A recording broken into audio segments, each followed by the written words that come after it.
Today I have a couple of GameCubes on the bench that are reportedly bad. They both were reported as don't read discs. Picked them up off eBay for, I can't remember how much, it was like 50 bucks or something like that. This one actually has a tag on it that said doesn't read discs, and this one is just plain bad. One of them I thought had a rattle, but that seems to be gone now, so maybe whatever part is broken is settled into a nice spot. So here we go. Put the first one in. So power on. Power light's good. Getting video signal. GameCube's booting up. And they haven't been powered on for a long time, so I'm suspecting that the calendar's not right. I guess one thing, is there a battery in the GameCube? I guess I'll have to check that and see. It's 2068. When did I get to the future? Okay, it's going to check the disc. Anything? Disc could not be read. Okay, let's try my other one.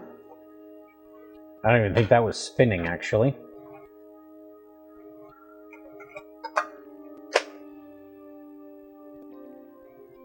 Oh, I can hear it spinning.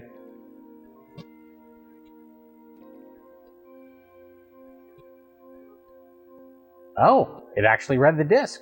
Look at that. Let's, yeah, that was spinning. Let's go back and try this other one again.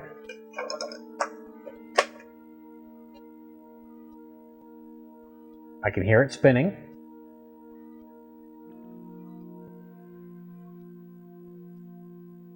And this time it read the disc. Let's see if this game's boot.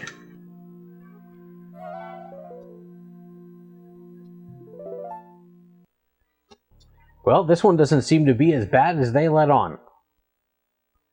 Because everything seems to be just fine. Alright, well, let's turn off the power. So we're just going to give the laser a little gentle cleaning with some IPA, and then dry it off with the other end. So this one we'll put aside, it'll just need a cleaning. But let's move on to the other one. I always like it when they work. Actually, no, I don't. I don't like it when they work because I want them to not work. Disc is in. Oh, button sticks. There we go. Power on. Power on. Works. Calendar settings are gone.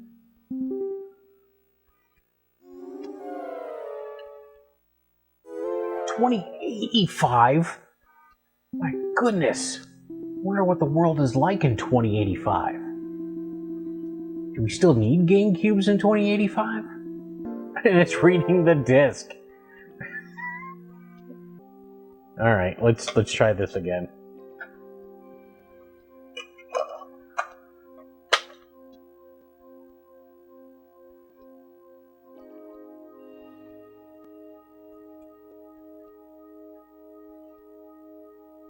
And that one reads too. I give up. I buy broken things and they work. What am I supposed to do?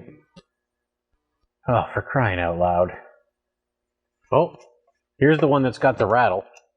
It's the one that was marked bad.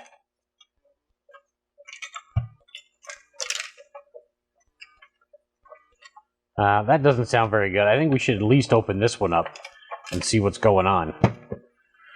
They didn't come with all the panels on the bottom, so I 3D printed some, and they turned out okay. I thought they turned out okay.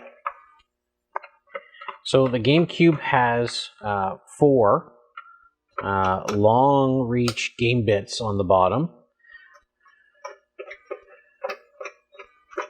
but the holes are not very narrow, so you could pretty much fit any kind of screwdriver in there. I'm just using my iFixit toolkit and the extender. So it's a 4.5 mil game bit. Let's see if those are all undone. Nope, there we go. What's rattling around in here? Oh, look at that. It's a keychain.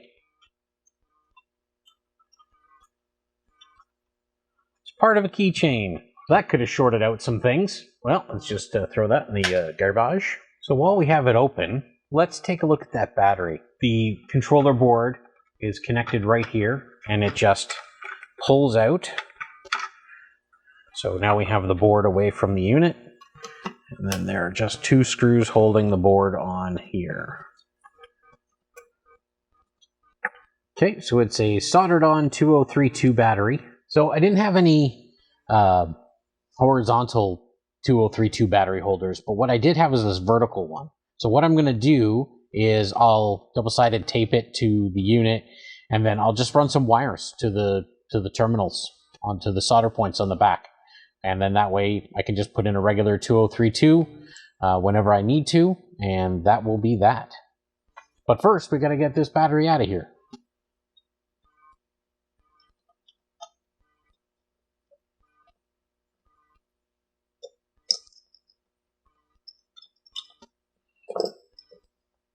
Well, that was easy. So it's nicely labeled for us. There's the positive and there's the negative. So I snipped off one of the positive leads, and then I'm just going to put some wires onto these the 2 other points. Just going to feed the wires down here, pull them through, and there we go. So now red's going to go over here and black is going to go over here.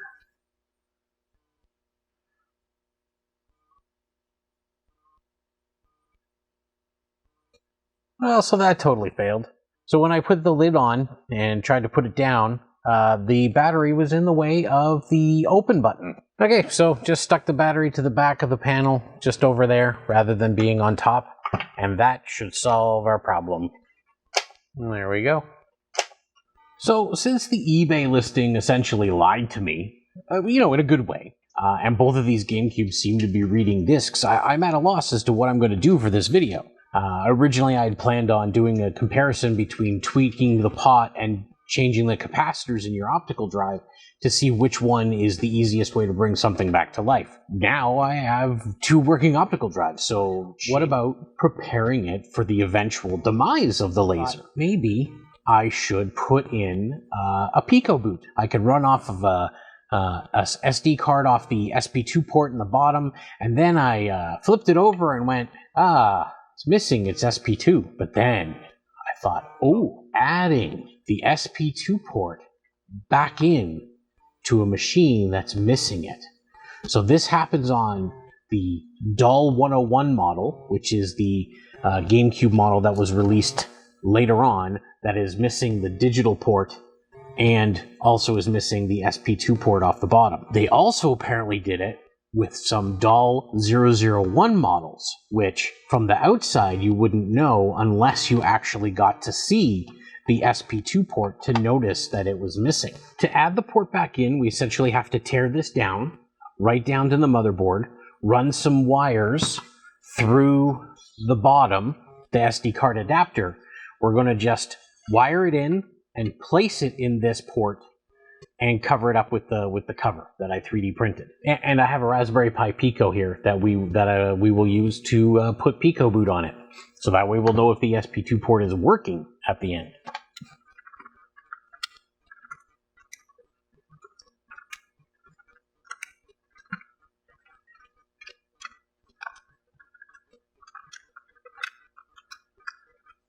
So there is a screw under here that we can't get to until we take this part out.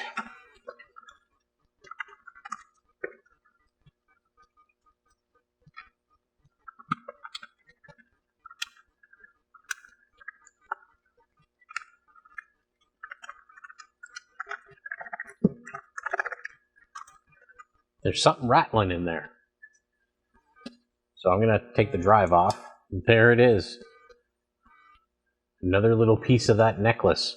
If that was rolling around in here, it may have caused a short and made the drive not work. So that might have been what was causing the problem in the first place. Drive's back together. We can now continue on. In order to get the main board out, we have to take out all of the heatsink screws. The thermal pads on the GameCube can be ridiculously hard to get off. This one feels like it's pretty loose, But if yours doesn't move at all, just if you have a hot air workstation, put it on really low and just gently warm this up, or a hairdryer would work too. Just gently warm this up and then it should be able to come off. And there they are. And we didn't damage them too bad, so we can reuse those. It's actually attached to the power supply, which is in the bottom. So you got to give this corner a little tug and it will pop off right there. Just going to mark the area on the shield that is in that compartment. We can see if we can use that as our way in. There's our area that we marked, so I'll probably just use a drill and drill that out. Drill the hole where the shield was in that position, and then just lined it with some electrical tape so that we don't have any sharp or jagged edges anywhere. We have access into the compartment where the SP2 is supposed to be. When you have a DOL-001 model that has no serial port 2, it's already on the board. So they literally just omitted the connector. So this here is the connector, or the part on the board where the connector would have been soldered. So all we have to do is feed our wires up through the bottom, through this hole, and then I will solder them onto the reverse side of the board.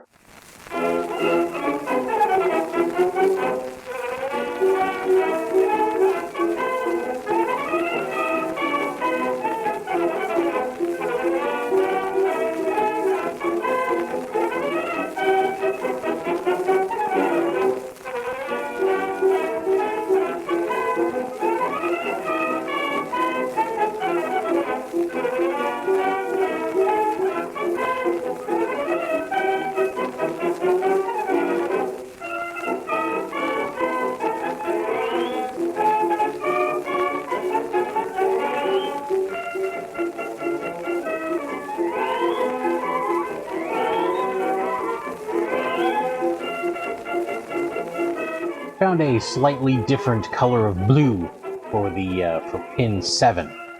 And then the last one, pin 8, is another ground.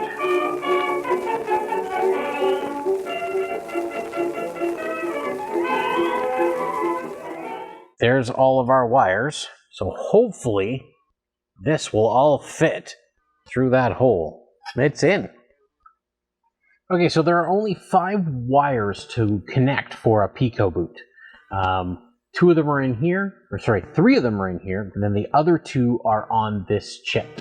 So you want these wires as short as possible, so I will trim these when I get the Raspberry Pi Pico installed, so that they are just as long as they need to be. And the Raspberry Pi Pico will probably be somewhere around here once all the shielding and everything is reinstalled. So this one goes onto the second leg of this chip here. So I'm going to put a little flux down. So you have to do one on that leg, and then there's one on the third leg on this side. So I'm just going to put that flux already there.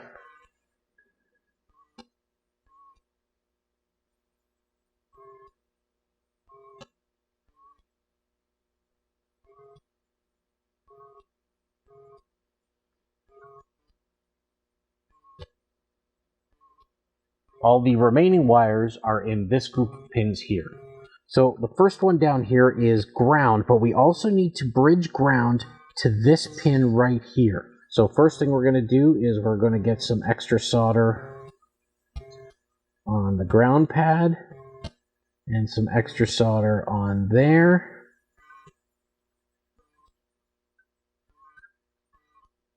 And now those 2 pins are now bridged. I wish I could zoom my camera in a little bit closer, but I can't.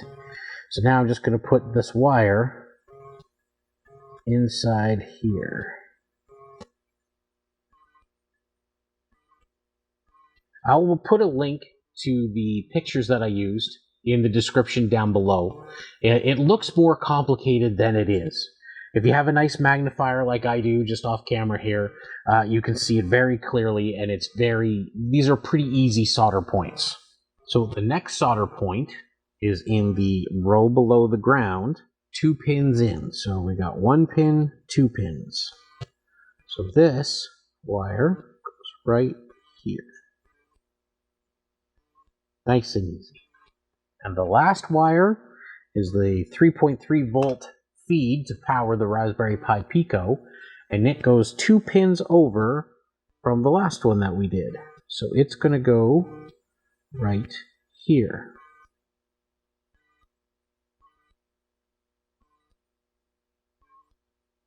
And there we go, nice and snug. Right now it looks like a big jumble of wires, but it will make sense eventually, I promise. I didn't totally forget to screw down the metal shielding before I finished everything. No, that was not me, that is somebody else. Alright, now we can reassemble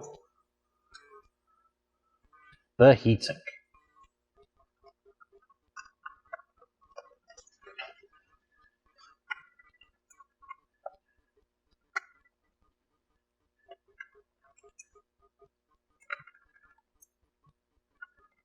So the easiest exit point for your PicoBoot wiring is through this little piece right here. So we want to get this off, and the easiest way to do that is just to bend it back and forth with a pair of pliers until it snaps. Or if you don't have that kind of time, tin snips. So see if we can bend this back and then just kind of pinch it to the top. Like so. All of the Pico wiring comes easily out the front. Okay, so now it's time to start buttoning this back up. The first screw to put in is the one that is underneath the power switch, so that you do not forget to put it in. The second set of screws to put in are these 3 right here, which are underneath the fan and power switch mount.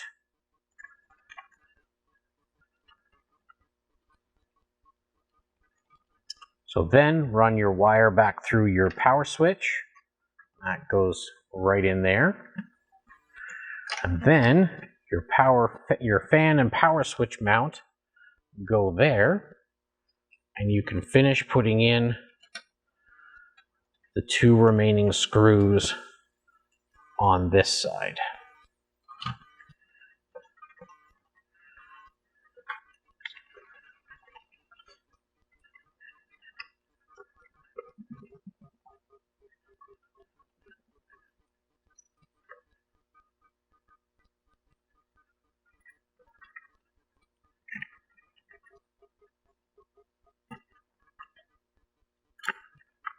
Everything is put back together, so now we have to wire in the Raspberry Pi Pico. To program the Pico is about the easiest thing ever.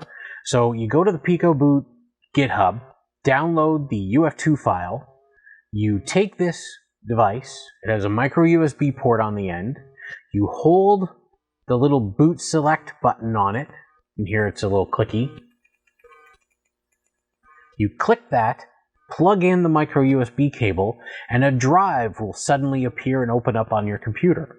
You take that UF2 file that you downloaded from the PicoBoot GitHub, and you drop that in the drive that is there.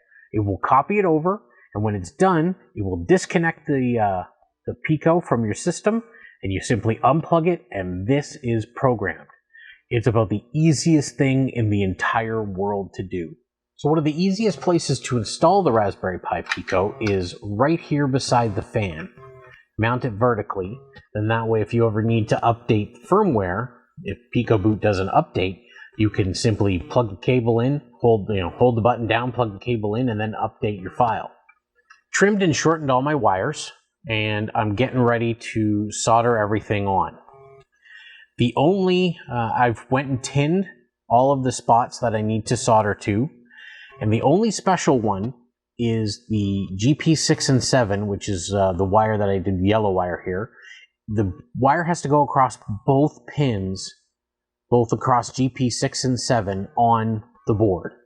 So I made the wire just a little extra long, so then that way it can sit like this and I can solder it to both pads.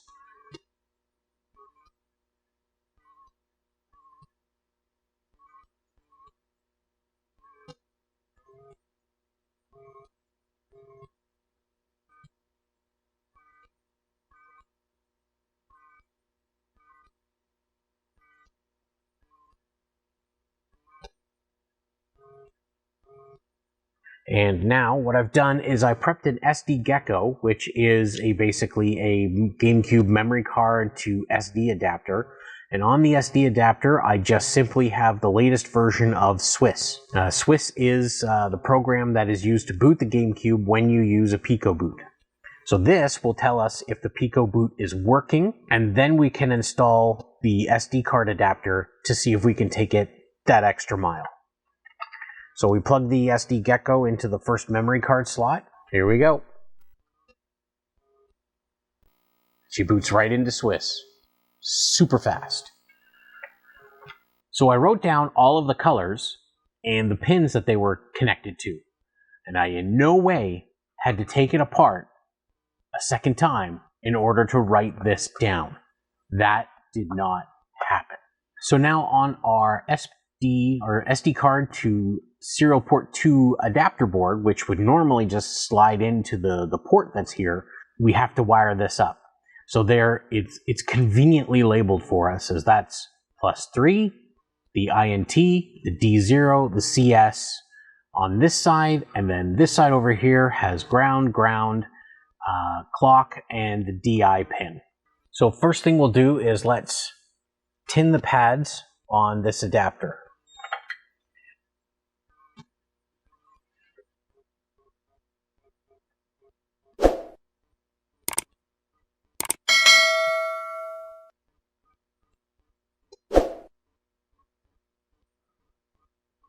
Alright, so I'm not exactly sure what footage I'm going to have when I go to edit this, because we had a big power failure and it knocked out the camera while it was recording, so I have no idea what footage it was able to recover, because it said, would you like to recover some footage? And I said, sure. What I've done is wired up all of the wires to their appropriate points on the SD to SP2 adapter. There are points called D0 and D1, which are the two data plus and or data 1 and data 0. Those need to be reversed when you hook it up to the adapter. So when it's labeled D0 on here, that's this adapter's D0. So you don't wire D0 to D0.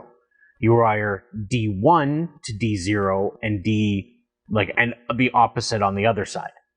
So the D0 coming from the GameCube goes to D1 on the board, and the D1 coming from here goes to the D0 on here. Other thing that I learned, there is no 5 volts coming from the unpopulated connector on the board. So I cut the 5 volt line coming from the board because there's nothing there. So what I did was there's this little gap here, there's a little hole, and I ran a wire through, which comes out here, and I just wired it up to the same 3.3 volts that the Pico is using. So let's hook it up and see if everything's good. I've got some solder mask to put on here to keep everything separated after we confirm that it's working. So here we go. Turning it on. 3, 2, 1. Boom. Power. Picture. Good. And Swiss. Look at that. Everything's working. So it says SD card, SD to SP2. So now it's like we have the SP2 port in this GameCube, that it's just not there. You can see it's showing that we've got a serial port 2. We've done it. We've added the SP2 back in order to give us our best access to an SD card.